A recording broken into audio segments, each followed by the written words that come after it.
There's nothing like cracking that cellophane and pulling that record out. It just smells great.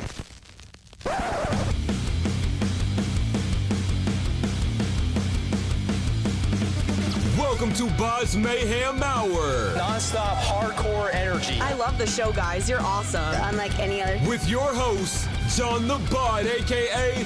the Bodfather. Man, this stuff rocks. Hey, this is Ian from Cyborg Octopus, and you are listening to BODS Mayhem Hour. The views and opinions of the guests do not necessarily reflect the views and opinions of BODS Mayhem Hour, its staff, affiliates, or sponsors. Parental discretion is advised. Welcome to BODS Mayhem Hour. Hey everybody, welcome to BODS Mayhem Hour. I am your host, John the Bod, aka the Bodfather, and as always, I bring you guys and gals awesome interviews. But before I introduce our guest today, please everybody go out and support BODS Mayhem Hour. Go to the YouTube page and subscribe. Click the notification bell. It takes 2 freaking seconds. I mean, come on. You can go out there and watch somebody jump off a cliff or hit themselves in the face or pick their nose or whatever, and then they get like thousands of subscribers, and I don't understand it. But anyway, you want to be right here for all these great interviews, real questions, in-depth interviews, everything right here, nowhere else. But anyway, today's guest is vocalist in Forsythe of Cyborg Octopus.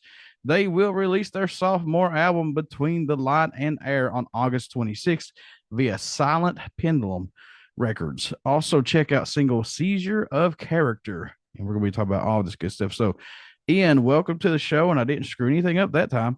No, John, you did great. Hey, man, it's good to be here. Yeah, glad to have you on here, man. So, how you been doing so far with all the pandemic and just trying to get all this shit done, man? I know you guys are probably just running back and forth, getting all this taken care of. Yeah, it's been really crazy. We started writing about 2 years after the last album. So like 2018, we really started writing the next album. And we were pretty much prepared to go in the studio June of 2020. So we were in the studio in June when there was like the lockdowns and the curfews. There was curfews going on in California at the time as well. So there was a lot of wild stuff going on around the time of the album. But the whole album's about like pushing through challenges and like focusing on your own shit, to persevere through stuff. That's like a huge part of the album. And so it was a motivating factor. You know what I mean? It was like, wow, the world is going really hard right now against us. So that's all the more reason for us to like keep pushing forward and keep doing what we're doing. So it was difficult, but it also motivated all of us a lot. Yeah, this is kind of like a redemption album, and we're going to get into all this because you guys got knocked down and come back, and now, this is a staple under the name of the band. So we're going to get into all this for sure. But how excited are you guys to release the sophomore album Between the Light and Air coming up here shortly? You guys got to be so excited about this. It's crazy. We're so excited. We finished the album early last year. So the album's been done for almost a year and a half now. So that was the hardest part. That was really the hardest part was, what we didn't kind of shop around to labels until we had everything done. We didn't want an unfinished product going to any labels. So once we got Silent Pendulum support, it was the business side that really took time to get done. And, this is all vinyl. We're doing digital and vinyl release. So it's been really, just supply chain, getting stuff done in a quick turnaround. And we didn't want people waiting on the album. We didn't want people pre-ordering and not getting it shipped to them around the time it was released. So we were really focused on, being good for everything that we planned in the years before. So it's been really hard to keep it all to ourselves, but we're really hoping people love it. That's the goal, right? But to sit there a freaking year of this album sitting there, and you guys are probably getting pissed and be like, "What are we gonna do? I mean, we got to get this out, and we got to start writing new stuff." I mean, then you're back to square one again because we don't know what's coming down the pipe. But to sit there for a year with that under your belt, it had to be very frustrating. Yeah, it was. And that was really the biggest thing when we came to Silent Pendulum. We told them, hey, we really want to get this out quick, but we also want to do this right. And so, there was other opportunities that seem to be pushing it even farther than this. So we were really like, look, next year we need this out before the end of the year. No ifs, ands, or buts. So the albums will be shipping the same week of the album release. So that's awesome. And we are re-releasing our first album as well. So we're re-releasing the first album at the same time. So there's a couple different variants on the Silent Pendulum website, and those will be shipping the same week as the album coming out. So we're really happy about that. We didn't want people waiting for the physical copies too long. After parting ways with guitarist and the main songwriter after the debut album, Learning to Breathe, and 2 years with no new completed songs, did you feel the band maybe over at that point? Did you say like, man, I don't know what's happening? A little bit. So pretty much we were so stoked on the response to the first album that we weren't working too hard on making a second one just yet. And then once we did seem to, start the process, it just wasn't moving as quickly as we wanted. So when David let us know that he had other priorities and, he wanted to start doing other things, we respected him because that kind of gave us the free reign to do whatever we wanted, right? So he was the main songwriter for the last album, and I would say he wrote maybe 80-ish% of the album. Like all the parts were written by him, except lyrics. We worked on the lyrics a lot together, but a lot of it was written by him. And then when we came to this new album, we had like 2 or 3 songs half done, maybe. So we had a starting point from what David had been working on, but it really was us getting together and sitting in a room and going, do we still want to do this? Do we still want to make this album? And we love the band, like these are my best friends. So, when it came to it, it was like, time frame be damned, we're going to get another album out. It's just going to might take time to do it. And so we're really thankful for the people that have stuck around and kind of kept us on follow on, the socials and stuff. So now that we're releasing the new one, people are saying like, oh, we've been waiting so long. And it's really cool to see those people that have just been kind of sticking around waiting for another one. And we're hoping it's more of the same. It's obviously a different album, and we've matured a lot. It's been 6 years, but I still think it sounds like us, and it's still really genuine to all of what we want to do. So I'm really happy with it. Yeah, and you guys could have easily said, hey, let's just start all over. Let's just get a new band name, start fresh. But did you feel a little pressure while working on this album at all? Because at this point, like you said, it's been like almost 4 years between all that. Yeah. And now we're getting this new album. Did that feel like a little pressure on you all at all, or no? A little bit of pressure. The thing is, Cyborg is so kind of out there, and all the songs sound very different from each other. So we didn't feel like anything we made was going to be directly compared to Learning to Breathe. It was just going to be more Cyborg Octopus music. And David did do a lot of the writing, but I think a lot of the character of the band and a lot of the wildness of solos and like instrumentation, and kind of just how we deliver the music, it's all of us together doing that, because even though David was writing the pieces, how it all fit together and how we played with each other was really what Cyborg was all about. And, with this next one, I didn't think about comparing it to Learning to Breathe at all until I heard it all, until it was completely finished. And then I listened to it and I was like, is this the same? Is this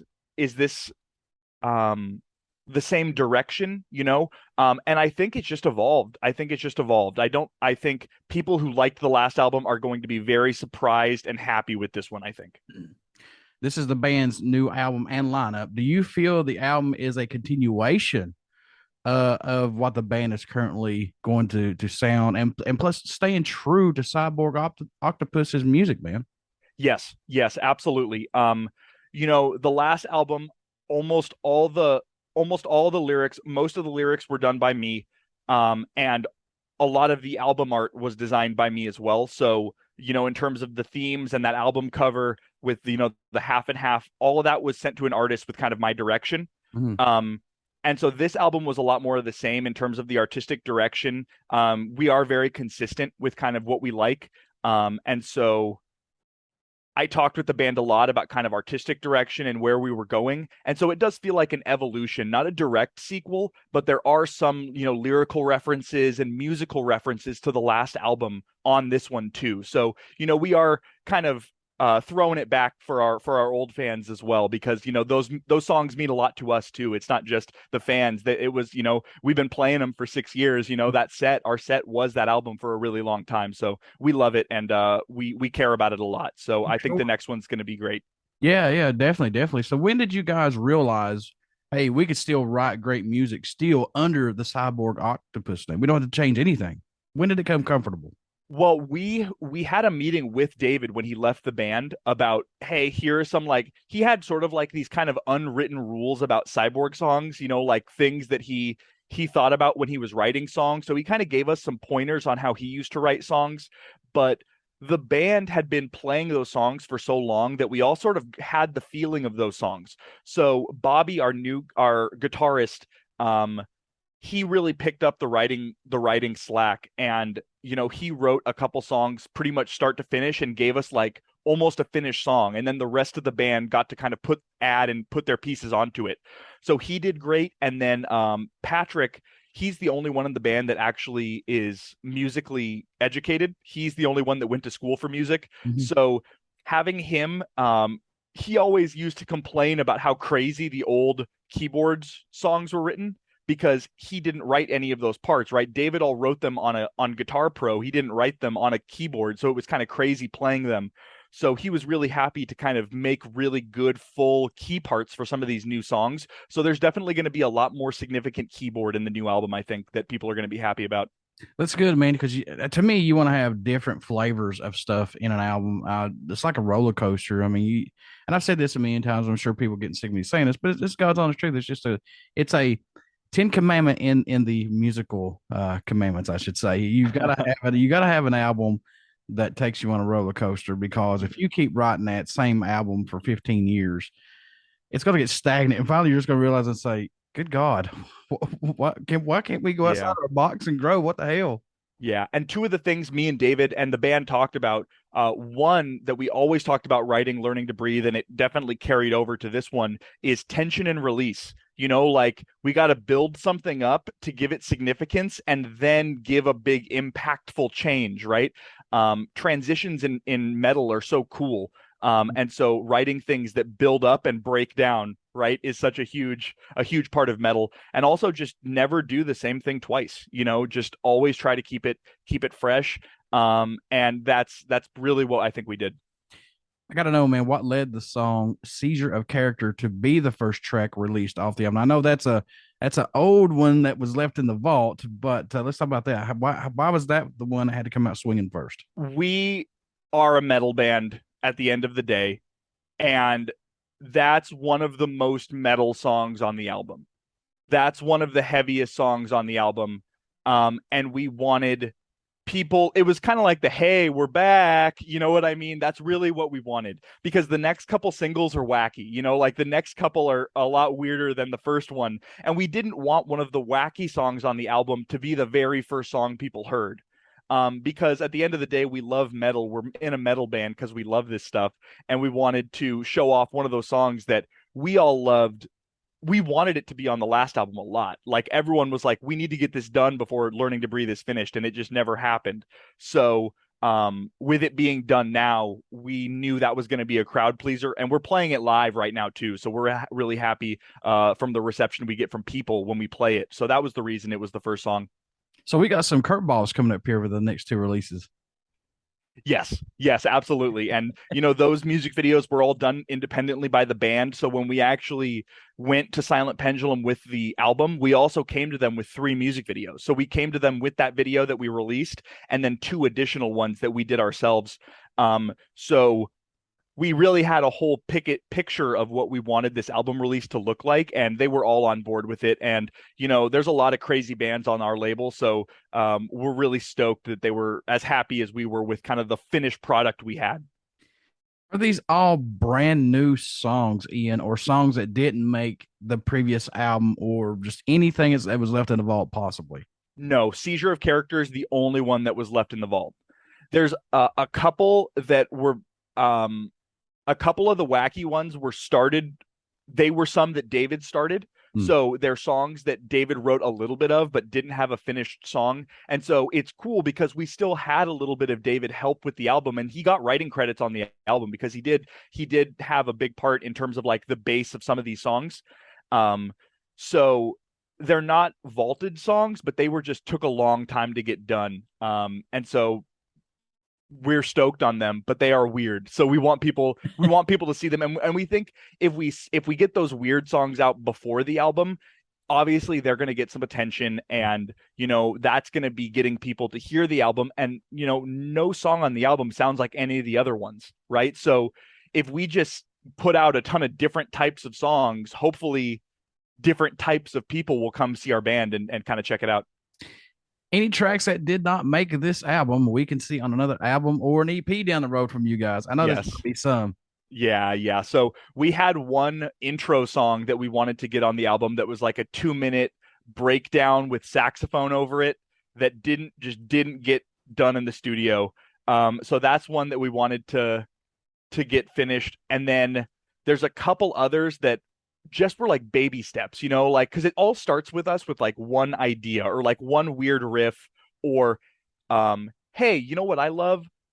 Video game fight music. You know what I mean? Like stuff like that. So there is a video game fight music song in the very far future that got started for this album that didn't necessarily get finished before it came out. So there's a lot of ideas that we're always playing with that will eventually make their way into full songs. See, never stop growing outside that box, man. Never stop. Any tracks standing out more to you than any right now? I know these are your guys' babies. I know that, but do you have any that stick out to you for you personally? Two, yeah. So other than the singles, because I love the singles, there is one called Old Stories, which is the first song on the album. And that's like a power metal song with a lot of crazy sax and a lot of keyboards, and I get to do a lot of like interesting vocal stuff that I didn't do as much of on the last album. So I'm doing more like pitched vocals and thinking a lot more about, you know, impactful spots. So I really like that song. It has a good couple breakdowns, and then one, The Projector, which is our 8-minute like super long prog jam, and that is gonna we have a video for that one, and it's currently being edited, so it will come out eventually. But yeah, we have a couple songs that we're going to put content out for in the future. You know, we got to keep that content wave rolling to keep people checking it out. Yeah, and it's so crazy these days because it's like everybody wants the EPs, everybody wants just to release singles. You know, I come from the old school of like, I want that album. Mm-hmm. And it's like if you don't release a single every 2 weeks or 3 weeks, it seems like, hell, it's like everybody forgets you for some reason. And it's sad because, and I've said this many times, people will never, well, some of us will, but people will never, ever get to have that mystique of the bands that we used to have back in the day of going to the record stores, pharmacies, grocery stores, you know, bookstores, picking up these magazines and reading about your favorite bands just to see what is coming out. That's what you had to do. And that's lost now. Yeah, and I really think what it comes down to now is playlists. You know, people are on Spotify, people are on YouTube, and they're just letting the algorithm pick for them. So it's just letting the computer decide what they listen to. And, you know, we've been fortunate because, you know, our Spotify plays are pretty good for a band that's not very, very active. And I think the algorithm has a lot to do with that, which is funny because we write songs about how bad the algorithm is, you know, how so it's really like a double-edged sword there. But yeah, you got to keep it going all the time or else people do forget, especially with metal bands. You know, people that like metal, either they're looking for new stuff all the time or they like know what they like in a really small box and they don't really go outside of that. Exactly.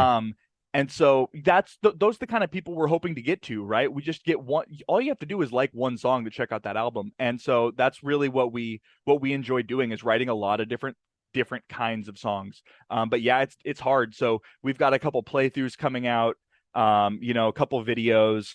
I'm going to do a vocal one take of one of the songs at some point. So there's a lot of different avenues of content that we're trying to do because we're really bad at social media. If we don't have anything to talk about, we're not people that are just like, hey, big things coming soon. Yeah. You know, that's not what we do so much. Maybe once a year, we let people know we're working really hard. So yeah, with the new stuff, we're just going to keep the content rolling as long as we can. You know, one day I'll eventually figure out the algorithm for YouTube. I mean, I bust my ass on YouTube, and there's other people that do too. But it just seems like the stuff that shouldn't be popular is popular, and they're getting all these subscribers and stuff. And I work my ass off, and I'm like, why? How? What? I mean, do I have to pick my nose or whatever? I mean, yeah. I think that's something also too is people getting famous on the internet for making fools of themselves. exactly, man. And I don't think you need to do that. And I'm one to say it because these new videos we have, we're in costume, we're being silly, but we're not doing anything we wouldn't do in real life. Yeah. And I think there's a lot of that on the internet. People doing stuff out in the open that they would never do like around their close friends, but they do it for the clout on the internet. So it is a weird thing. But we love being weird and we love our music. And so we're hoping that we just get a little attention off these singles. But yeah, it's crazy the kind of stuff people do on the internet nowadays. Or like I saw somebody get in a car accident the other day and took a selfie in their car after the accident. Oh like, my what do you, God, what the hell? What you need to prioritize a little bit differently. Yeah, that's exactly. Yeah. I'm very sick in the hospital with COVID, taking a selfie. Yeah. Evidently, you're not that sick because it's weird. It's weird. So I've even said, like, with my 1,000th subscriber, like you said, I mean, if I say I'm going to do this, I do this in real life. I will sit here and interview that person, and I'll eat a bologna sandwich with them right here on air with them. So hey, that's my favorite thing to do is eat. So well, it's one of the few pleasures we have in this world, right? There you go. So I definitely feel it, man. Was there a track that you guys were working on that totally ended up sounding different than it was intended to when it was first brought to the table? Was there one that just kept changing or changed a few times? You said, done, it's it, it's over. Yes. A couple actually. So the Projector is the 8-minute one, and that one had multiple different directions it went in before it became the version it is now. And then the Spectres, which is the next single that should be coming out soon. It's like the code name for it was Spaghetti Western when we first were writing it. So it's kind of our Western hoedown jam, right? And it had no lie 4 different endings. So we had the song with 4 different like minute-long endings, and we couldn't decide which was the best ending for the song. And then we picked the one with the breakdown because we love breakdowns. That was really what it came down to, which was the heaviest ending, and that's the one we decided on. Breakdowns and spaghetti westerns, you cannot go wrong, especially if we tried to mix, like the spin your partner round and round, like that really that fast up down with a thrash metal song. Realistically, we tried our best. So that was really fun, and it's just an interesting sounding song. So we hope people like it.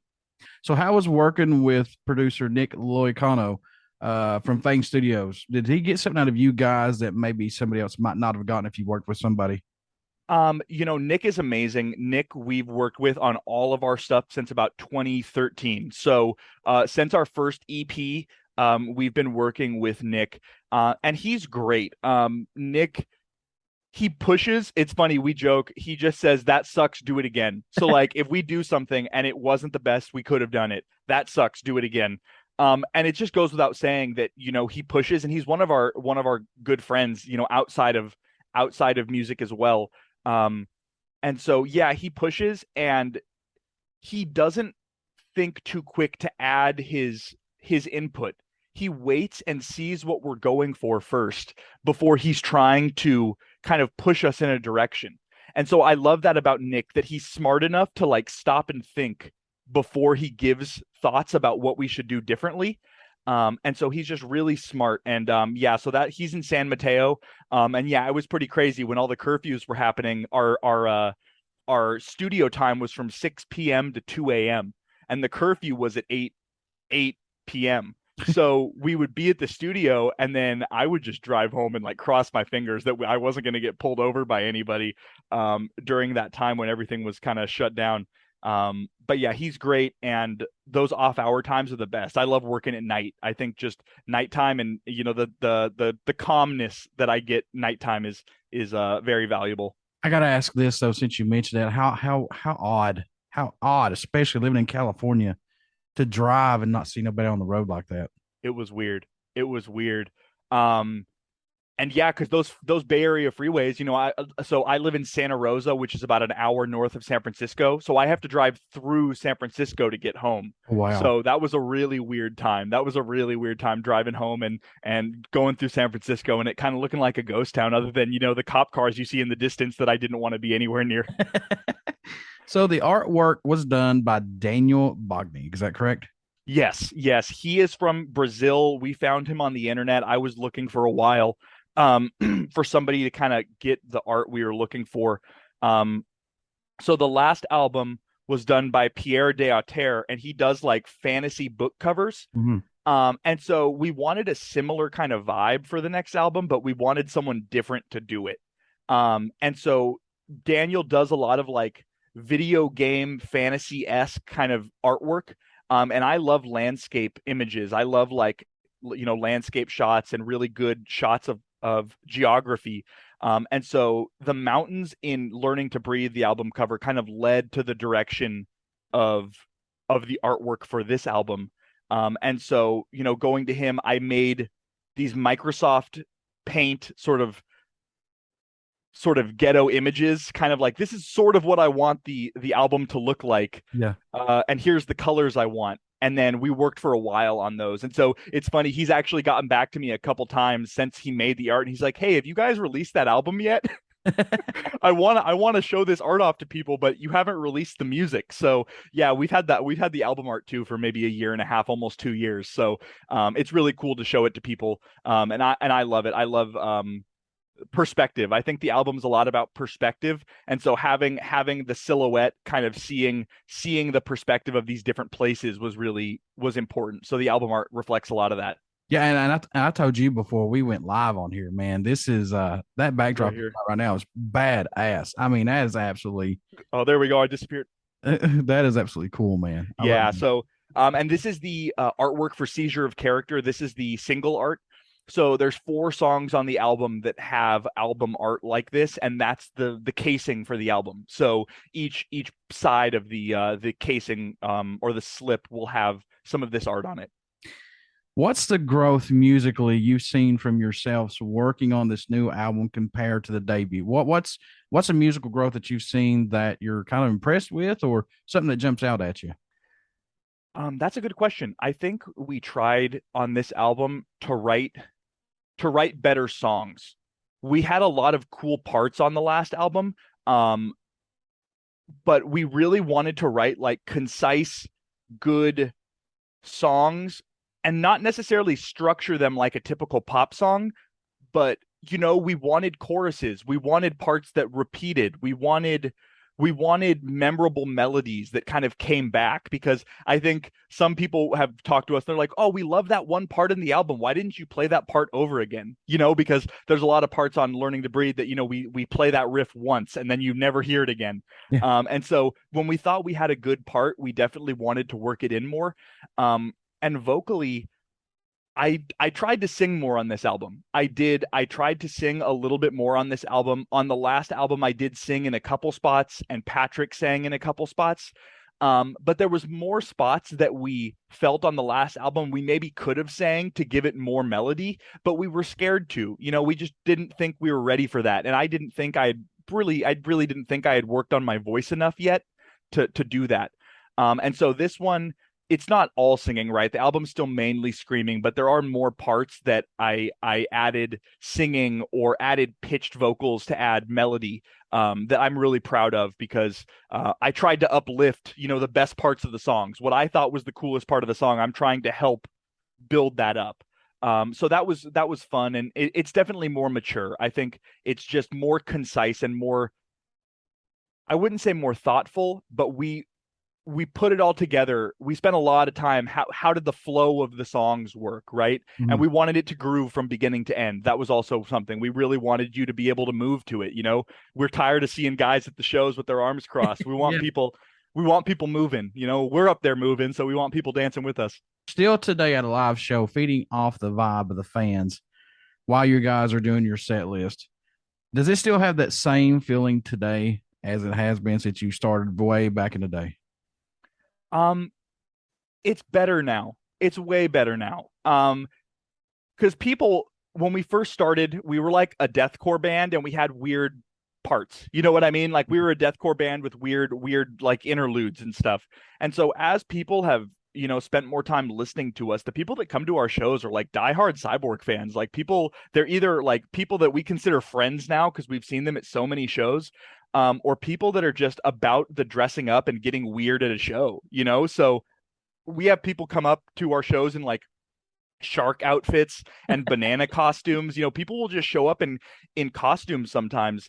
And it definitely feels like a little cult we got going. It definitely feels like a group of people that kind of know we exist and make sure to come out when we do play. And we've actually had shows where we take off our clothes and we're like, everybody get naked, and we get people down in their underwear. Oh my God. And so we're stoked on that, again, it's tons of metal dudes. You know what I mean? Like, yeah, it's fun and we're having a good time, and everybody's dancing, and that's really, it's fun. It's metal and it's aggressive, but it doesn't need to be taken so seriously all the time, and we love it. It's like theater for us. And does that mean more to you today than what it did before? Yeah, that's the first show we played after everything.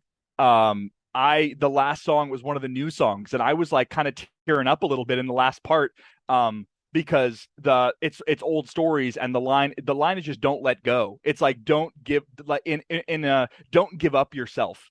I think that's really what the line is pretty much representing to me. And so getting through all of this and then playing a show with all of our dumb costumes and people out there loving it and yelling for us, we're just very thankful. And so I'm just, again, at the end of the day, I'm doing something I love with my best friends. And I'm blessed to do it. Every time I get on stage, I'm blessed. And the people that enjoy it, I'm glad they're there.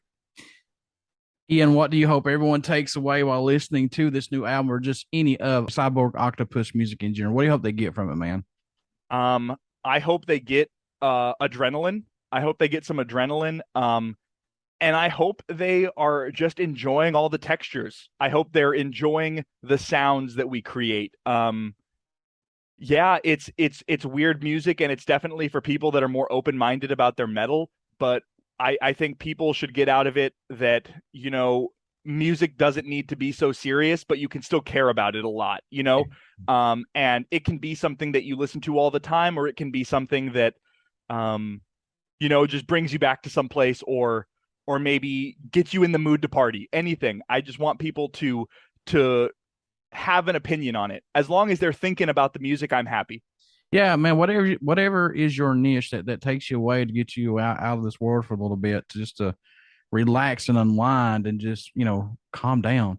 Mm-hmm. Do it. I don't care what type of flavor of music it is. Listen to it. This is just our opinions. We don't care if you like rap, bluegrass, country. We don't care. Whatever it is. 100%. That's your cup of tea, and hey, more power to you. But thank God for music, because that is therapy for everybody. Amen, brother. Yeah. And some of my most peaceful times, even if I don't like the album, I'll try to sit and listen to one album a week that I've never heard before. Just put it on while I'm working and just sort of listen to it. And even if I don't enjoy the album, like, oh, it's not the best album I've ever heard, there's always something to gain from a band. You know what I mean? There's always something that a band does well. And so even if you don't love the song, you're like, wow, that transition was really good. Or I really like the note choices of the ending of this song. There's always something to gain. So I hope people are always listening to music with that kind of open ear, that there's always something, just like you can learn from new people all the time. Bands are the same way. Yeah, man, I know you had a lot of music when you was a kid, through your high school days, college days, even still today, you have a lot of music, but do you still have a go-to album, or maybe just a song that you find yourself going back to, Ian, and listening to, that you have to have that song, you can't kick it out? Maybe you listen to it twice a month, maybe 6 months down the road, but you still listen to it to this day. Yeah, there's so many. So I grew up on funk. I grew up on disco. So Earth, Wind and Fire Fantasy is one of my favorite songs ever. I love Stevie Wonder. So Stevie Wonder, God, there's so many. Master Blaster Jammin' is great. Part-Time Lover. There's, I have this kind of like soul R&B playlist that I jam when I don't know what else to listen to and I'm just looking for some like easy listening. I'll just put on some of that, and I love that. And then System of a Down. When it comes to System of a Down, Question is one of my favorite songs of all time. I love that song so much. I'm going to create a new song called Very Bodysticious. Don't email me no more. Yeah. Yeah, man. This is and that's my mom. I grew up, my mom loves disco and funk, and my dad loves hard rock. And, he was the one listening to Black Sabbath and Led Zeppelin when I was growing up. So I really did get the best of both worlds, I like to think. And I'm going to say this right now, and I just mean this just because I'm a music fan. I love music, but I thought it was crazy that Kiss put out a disco album back in the day. So crazy. And Weird. it still sold. It still sold like crazy. Disco is disco, man. I think at the time it's funny that people were so tired of disco, but it's coming back. You know what I mean? Like the dance music today is so close. It's not that far off of what disco was almost 40 years ago. It's crazy. Oh God, I'm thinking about that movie with John Travolta. What is it? Saturday Night Fever? Is it Saturday Night Fever? Oh, yeah. My God. Oh, More Than a Woman, dude. Bee Gees are killer. Woman. Yeah, dude. Oh, dude, that's in one of my favorite movies. Johnny Five is Alive. What is it? Oh my God, I forgot it. Oh no, I just had a brain fart. No Disassemble number 5. Short Circuit. Never seen it. I'll have to check it out. Oh yeah. My God, Ian, that's a classic from back in the 80s, late 70s, early 80s. Okay. Yeah, Short Circuit, man, is awesome because they play More Than a Woman, and he's a robot, and he's alive. He's got his own mind, everything. Okay. And he dances and everything. That sounds like my kind of movie, dude. I'll have to check that out. You need to check that out and let me know what you think about it, because it's in my top 15 movies. I would still like to watch today. Okay, shit. Folks, get out and pick up Cyborg Octopus, new album that's coming out August 26th, entitled Between the Light and Air via Silent Pendulum Records. You want to pick that up, and also check out Seizure of Character. All their stuff, man, including the first album. Go out and pick it up as well, so that way you get a little taste of what the band is, so that way you can chronologically look at all this stuff. But Ian, my man, how can folks stay in touch with you? Buy this album when it comes out, the single, everything, Cyborg Octopus in general, man. How can they do that?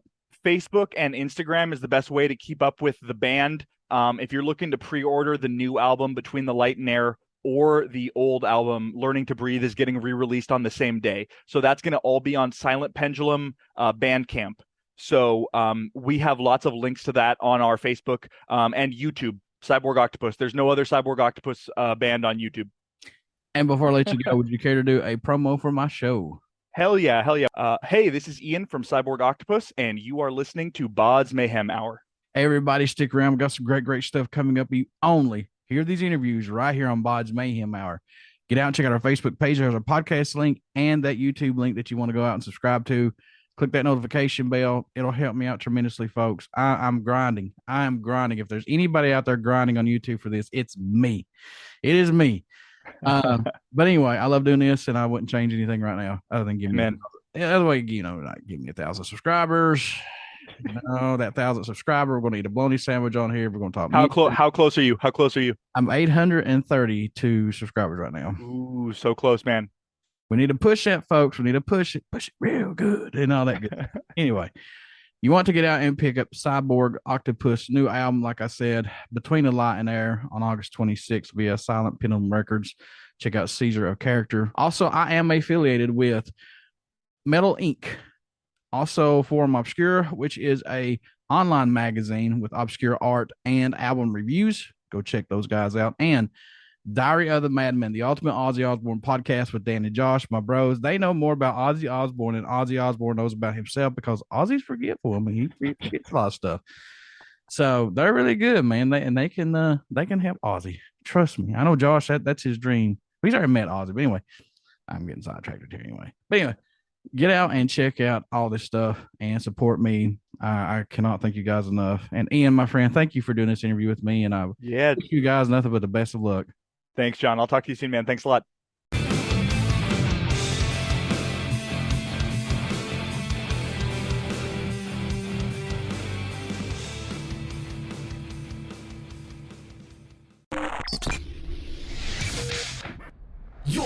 listening to BODS Mayhem Hour. Follow us on Facebook, Twitter, and Instagram.